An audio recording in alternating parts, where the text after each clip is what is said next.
Hey there, welcome back. Now, when it comes to leak detectors, it's really important that you get the message. And sometimes these detectors can be placed far away in basements that are often hard to reach with radio signals.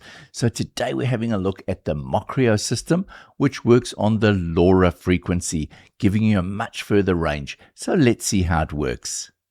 Now, just to be transparent with you, Mocrio did give this sensor to me free of charge, but this is not a sponsored video and they have no control over what I'm about to say.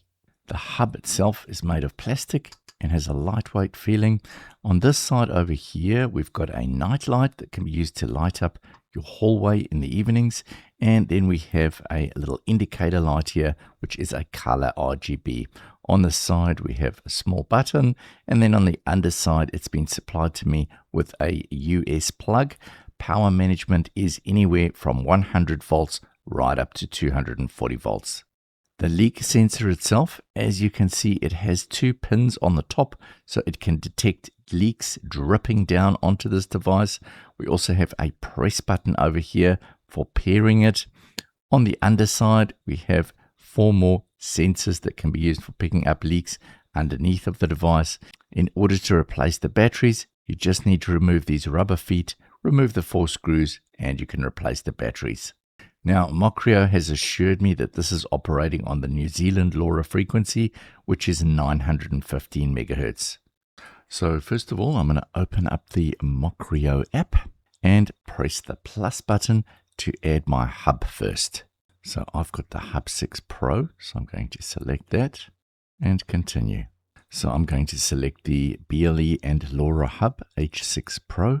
It does expect you to sign in with your email address. Enter your email address, select a password and log in.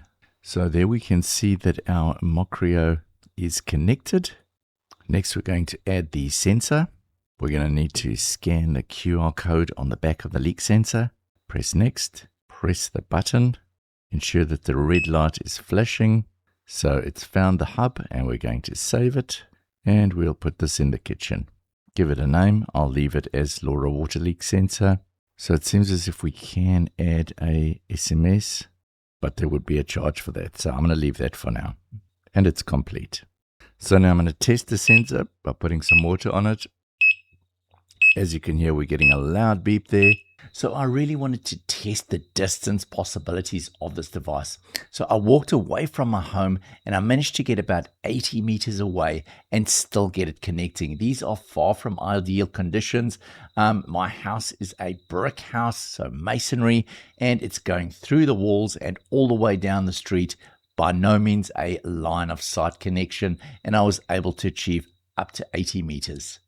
I worked out that the night light sensor is based on ambient light. So when you turn out the lights, give it a couple of seconds and you get a nice warm glow. Now, I did try and integrate this into Home Assistant, but unfortunately I couldn't find any hex components that would offer an easy way to do this.